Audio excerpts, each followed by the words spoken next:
The topic we will be discussing in this video is esophageal cancers. So इस topic के अंदर हम लोग कैंसर ऑफ ईसोफेगस को डिस्कस करेंगे, बट उससे पहले दो इंपॉर्टेंट एमसीक्यूज जो कि हम लोगों से पूछे जाते हैं वो हम लोग डिस्कस कर लेते हैं. The first one is what is the most common benign tumour of oesophagus. तो most common benign tumour of oesophagus होता है लियोमायोमा. लियोमायोमा मतलब smooth muscle tumour of oesophagus. Oesophagus के अंदर जो प्रेजेंट स्मूथ मसल होते हैं उनका जो बिनाइन ट्यूमर होता है उसी को हम लोग लियोमायोमा कहते हैं, और यही मोस्ट कॉमन बिनाइन ट्यूमर होता है ईसोफेगस के अंदर. नेक्स्ट हम लोग से पूछा जाता है what is the most common malignancy of the oesophagus. तो जो मोस्ट कॉमन मेलिग्नेंसी होता है ईसोफेगस का वो होता है स्क्वेमस सेल कार्सिनोमा. जो ईसोफेगस के अंदर जो मेलिग्नेंसीज देखने को मिलती हैं वो मेनली दो टाइप की मेलिग्नेंसीज देखने को मिलती है. एक होता है स्क्वेमस सेल कार्सिनोमा और एक होता है एडिनोकार्सिनोमा, जिसके अंदर स्क्वेमस सेल कार्सिनोमा ज़्यादा कॉमन होता है दैन एडिनोकार्सिनोमा. अब ऐसा क्यों होता है? सिंपल कॉमन सेंस है कि हमारा जो ईसोफेगस है, ईसोफेगस की जो लाइनिंग एपिथीलियम होती है वो स्क्वेमस एपिथीलियम होती है. तो स्क्वेमस एपिथीलियम से एराइज होने वाला carcinoma that is squamous cell carcinoma वो ज़्यादा कॉमन होगा ईसोफेगस में with respect to the adenocarcinoma. तो स्क्वेमस सेल कार्सिनोमा ज़्यादा कॉमन होता है, और most common site of the squamous cell carcinoma जो होता है वो होता है मिडिल 1/3 ऑफ द ईसोफेगस. मतलब इस पूरे के पूरे ईसोफेगस को हम लोग अगर 3 पार्ट्स में डिवाइड करें, अपर 1/3, मिडिल 1/3 और लोअर 1/3, तो जो स्क्वेमस सेल कार्सिनोमा होता है वो मोस्ट कॉमनली हम लोगों को मिडिल 1/3 ऑफ द ईसोफेगस में देखने को मिलता है. जबकि एडिनोकार्सिनोमा जो होगा वो उसका जो मोस्ट कॉमन साइट होगा वो लोअर 1/3 ऑफ द ईसोफेगस होगा. ये भी कॉमन सेंस है. हमें पता है कि एडिनोकार्सिनोमा, इससे हम लोगों को समझ में आ रहा है कि ये कार्सिनोमा कहीं ना कहीं ग्लैंडुलर एपिथीलियम से एराइज कर रही होगी. और हमने ये देखा है कि बैरेट्स ईसोफेगस जब हमने डिस्कस किया था तो हमने देखा था कि बैरेट्स ईसोफेगस के अंदर क्या देखने को मिलता है, इंटेस्टाइनल मेटाप्लेजिया, जिसके अंदर जो हमारी squamous cells of the lower 1/3 of the oesophagus है वो कन्वर्ट हो जाती है या फिर उनका मेटाप्लेजिया हो जाता है इनटू द कॉलमनर एपिथीलियम, और ग्लैंडुलर एपिथीलियम में वो कन्वर्ट हो जाती है, इंटेस्टाइनल एपिथीलियम में कन्वर्ट हो जाती है, उनके अंदर गॉबलेट सेल्स देखने को मिलते हैं. तो इस वजह से यहाँ की एपिथीलियम चेंज हो जाती है जो कि ग्लैंडुलर एपिथीलियम हो जाती है. इस वजह से जब वो और ज़्यादा प्रोग्रेस करता है और ज़्यादा परसिस्टेंट रहता है तो उस वजह से there is a increased risk of development of adenocarcinoma. इसीलिए एडिनोकार्सिनोमा का जो मोस्ट कॉमन साइट होता है वो लोअर 1/3 ऑफ द ईसोफेगस होता है. तो इस वीडियो के अंदर हम लोग ये स्क्वेमस सेल कार्सिनोमा और एडिनोकार्सिनोमा को डिटेल में डिस्कस करेंगे. तो सबसे पहले हम लोग समझ लेते हैं आउटलाइन की कैसे हम लोग इनको एक एक करके डिस्कस करेंगे. So this is the basic outline of our discussion की कैसे हम लोग अपने आगे डिस्कशन को कंटिन्यू करेंगे. सबसे पहले हम लोग रिस्क फैक्टर्स को डिस्कस करेंगे, जिसमें हम लोग risk factors of squamous cell carcinoma पहले देखेंगे, फिर रिस्क फैक्टर्स ऑफ एडिनोकार्सिनोमा देखेंगे. ये risk factors of squamous cell carcinoma और एडिनोकार्सिनोमा दोनों ही इंपॉर्टेंट है, दोनों ही पूछे जाते हैं. नेक्स्ट हम लोग पढ़ेंगे pathogenesis of squamous cell carcinoma और पैथोजेनेसिस ऑफ एडिनोकार्सिनोमा. इसमें से पैथोजेनेसिस ऑफ एडिनोकार्सिनोमा ज़्यादा इंपॉर्टेंट है than pathogenesis of squamous cell carcinoma.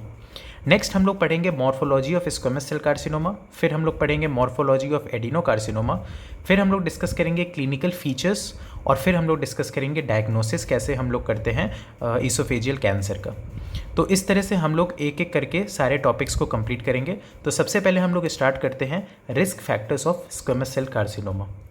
So risk factor of squamous cell carcinoma की अगर हम लोग बात करें तो इसके पहले हम लोग ये समझ लें कि चाहे वो स्क्वेमस सेल कार्सिनोमा हो चाहे वो एडिनोकार्सिनोमा ऑफ ईसोफेगस हो, दोनों ही मेल्स के अंदर ज़्यादा कॉमन होते हैं विथ रिस्पेक्ट टू फीमेल्स. अब हम लोग risk factors of squamous cell carcinoma को एक एक करके डिस्कस करेंगे.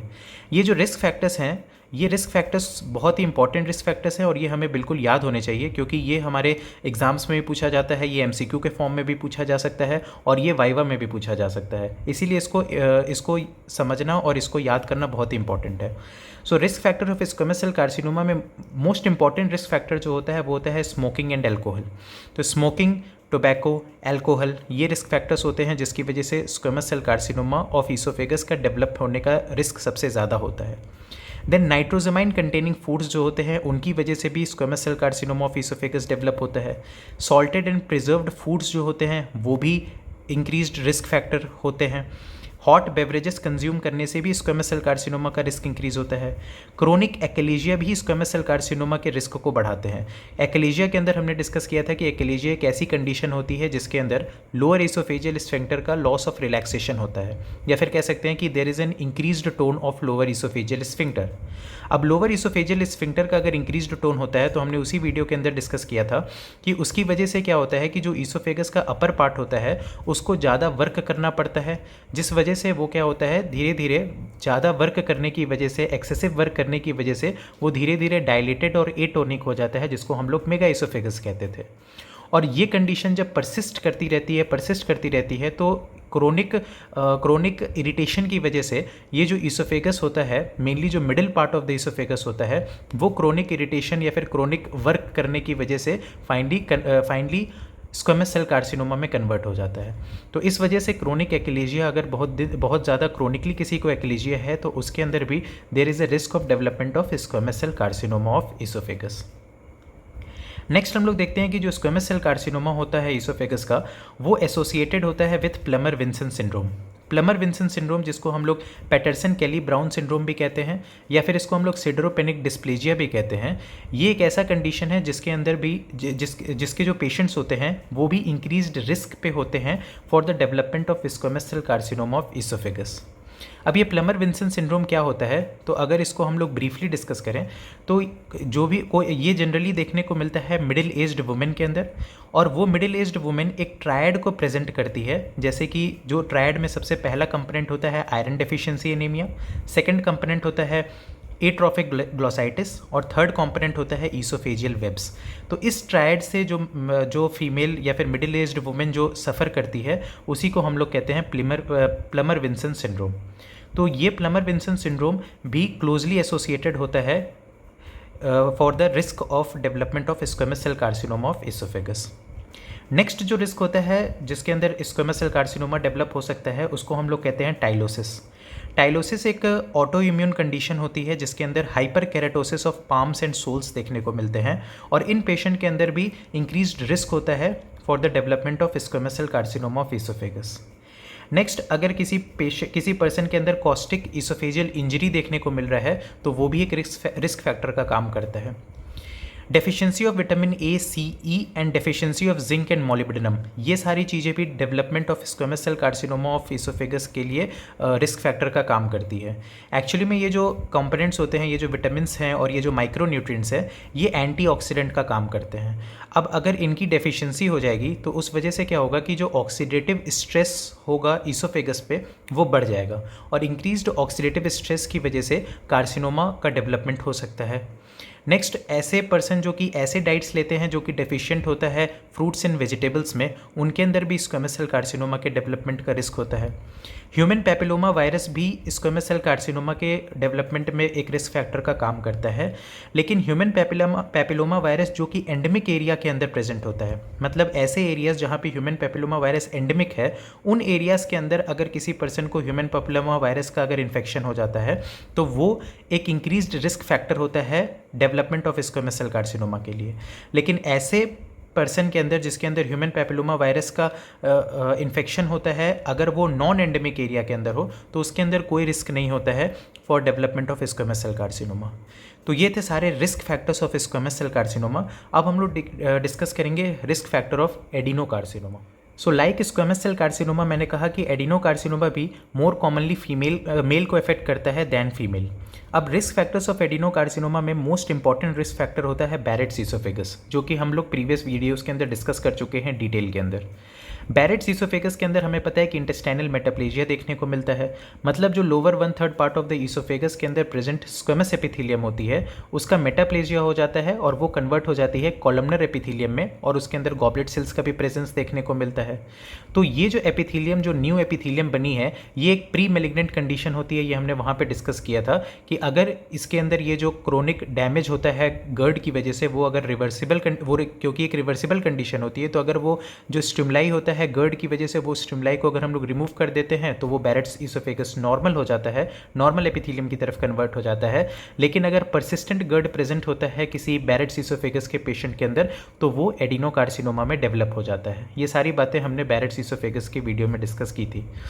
तो एडिनोकार्सिनोमा के डेवलपमेंट के लिए मोस्ट इंपॉर्टेंट रिस्क फैक्टर होता है बैरेट्स ईसोफेगस, और इनडायरेक्टली हम लोग कह सकते हैं कि लॉन्ग स्टैंडिंग गर्ड या फिर ओबेसिटी जिसकी वजह से गर्ड हो रहा है, ये सारे भी रिस्क फैक्टर्स होते हैं क्योंकि इनकी वजह से ही बैरेट्स ईसोफेगस होता है।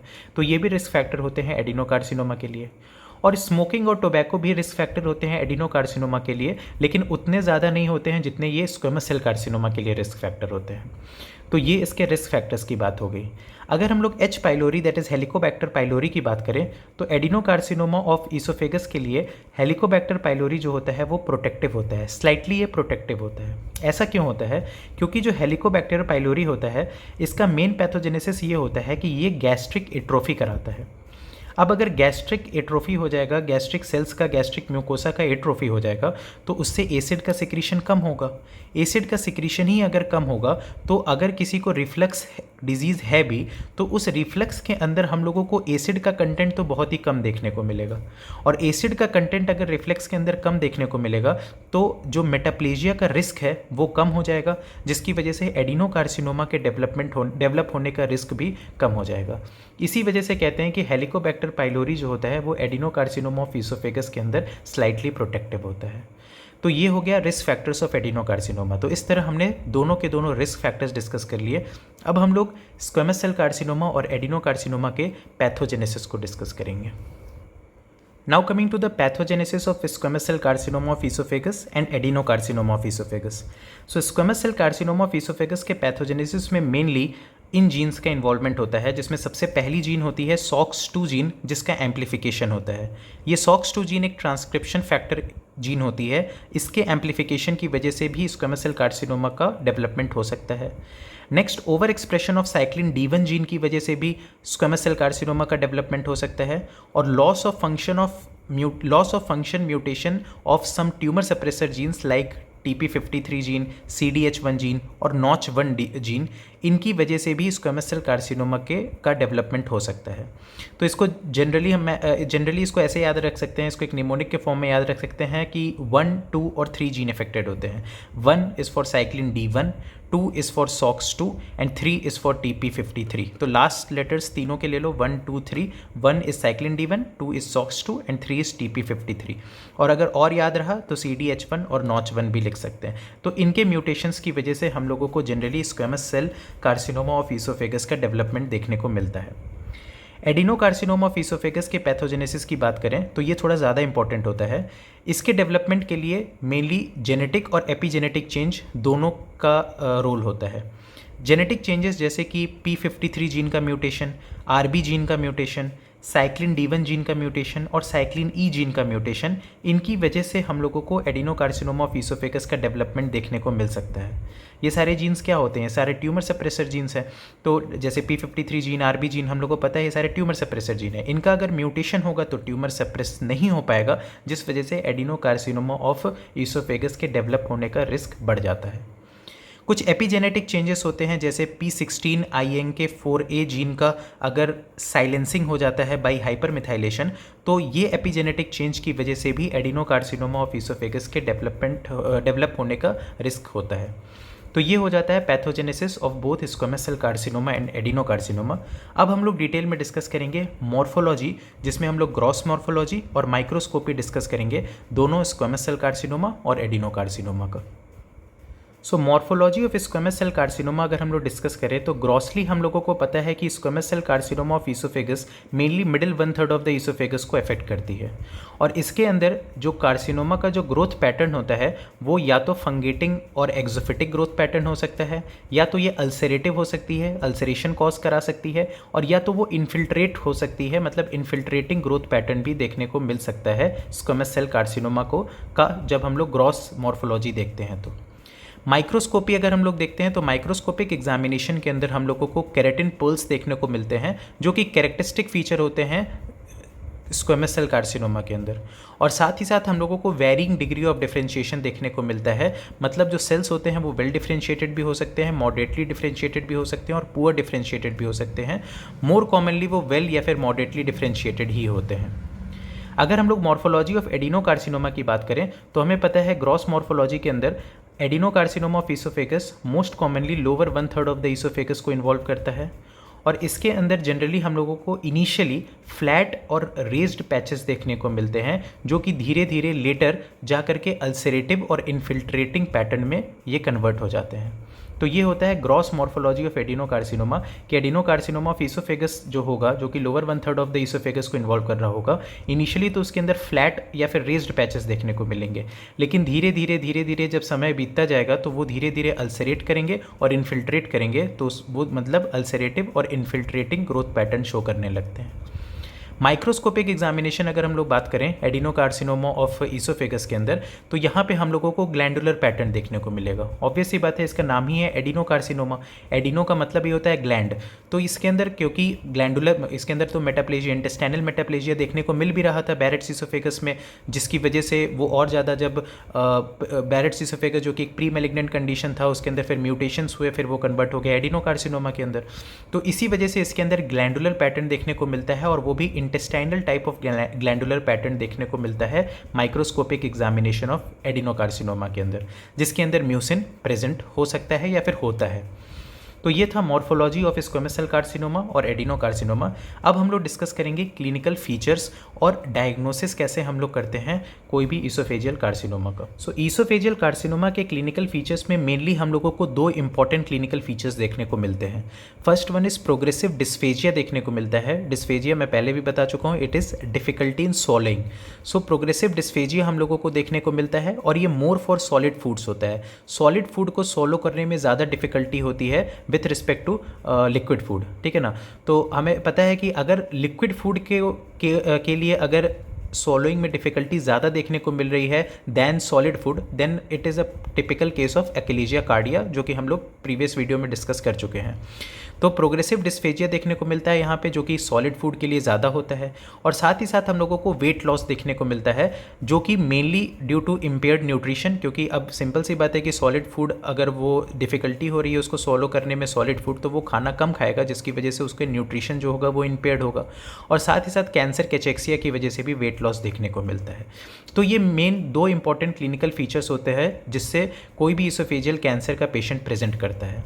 लेकिन ये जो क्लिनिकल फीचर्स होती हैं वो कॉम्प्लिकेशंस में भी कन्वर्ट हो सकती हैं अगर एडिशनल इन्वॉल्वमेंट हो जाता है। तो जैसे अगर ये कार्सिनोमा प्रोग्रेस कर जाता है ट्रेकियो ईसोफेजियल फिस्टुला में, मतलब ये जो कार्सिनोमा है ईसोफेगस का, ये ट्रेकिया के साथ एक फिस्टुला बना लेता है, एक एबनॉर्मल कनेक्शन बना लेता है, जिसको हम लोग ट्रेकियो ईसोफेजियल फिस्टुला कहते हैं। तो फिर हम लोगों को फीचर्स देखने को मिलते हैं जैसे कफिंग ऑन सोलिंग एंड और निमोनिया देखने को मिल सकता है। ऑब्वियस ही बात है कि इस ऐसा पेशेंट जिसके अंदर ट्रेकिया और ईसोफेगस के अंदर एक एबनॉर्मल कनेक्शन का फॉर्मेशन हो गया है, तो वो जब भी फूड को सोलो करेगा तो उसको कफिंग होगा, और फूड जो है वो लंग्स के अंदर भी जा सकता है, जिस वजह से उसको निमोनिया का भी डेवलपमेंट हो सकता है। तो ये कॉम्प्लिकेशंस देखने को मिल सकती है। नेक्स्ट, अगर ये जो ईसोफेजियल कैंसर है वो अगर मीडियास्टिनम को इन्वॉल्व कर लेगा, मतलब उसका मीडियास्टिनल एक्सटेंशन अगर हो जाएगा, तो उसकी वजह से उसको चेस्ट पेन और बैक पेन भी देखने को मिल सकता है।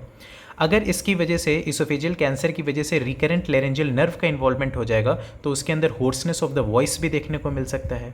और अगर ये जो ईसोफेजियल कैंसर है, ये जो पॉलीपॉइडल मासेस हैं, इनका अगर हम लोगों को हेमरेज देखने को मिलेगा इन ट्यूमर अल्सरेशंस का, तो उसकी वजह से जो पेशेंट है वो हेमेटोमेसिस से भी प्रेजेंट कर सकता है, आयरन डिफिशिएंसी से भी प्रेजेंट कर सकता है।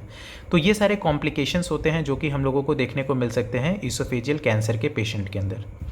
नेक्स्ट, अगर डायग्नोसिस की अगर हम लोग बात करें, तो ईसोफेजियल कैंसर को डायग्नोस करने के लिए हम लोग बेरियम स्टडीज़ करते हैं।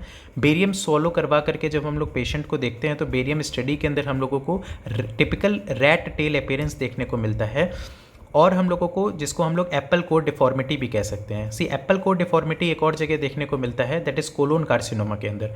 तो एप्पल के कोर डिफॉर्मिटी मेनली वहीं पे देखने को मिलता है, बट यहाँ पे जो डिफॉर्मिटी देखने को मिलता है ईसोफेजियल कैंसर के अंदर, उसको भी हम लोग एप्पल कोर डिफॉर्मिटी कहते हैं। तो बेरियम स्टडीज़ के अंदर हम लोगों को रैट टेल अपीयरेंस या फिर एप्पल कोर डिफॉर्मिटी देखने को मिलता है। और डायग्नोसिस हम लोग कंफर्म करते हैं कैसे, तो अपर एंडोस्कोपी विथ बायोप्सी जब करते हैं हम लोग, तो बायोप्सी की फाइंडिंग्स में हम लोगों को जब कैंसरस सेल्स देखने को मिलती हैं, तब फिर हम लोग उसको कन्फर्मेटरी डायग्नोसिस कहते हैं ईसोफेजियल कैंसर का। ट्यूमर के डेप्थ और नोड्स जो होते हैं, लिम्फ नोड के स्टेजिंग को करने के लिए जो हम लोग इन्वेस्टिगेशन करते हैं वो होता है EUS, that is endoscopic ultrasound. तो ये सारे डायग्नोसिस एंड इन्वेस्टिगेशंस हम लोग करते हैं ईसोफेजियल कैंसर को डायग्नोस करने के लिए. So this was all about esophageal carcinoma. If you like this video, please hit the like button, do share with your friends, and please subscribe our channel. If you want notes for this video or more such videos, message me on my Instagram handle. Link is given in the description below. Thank you.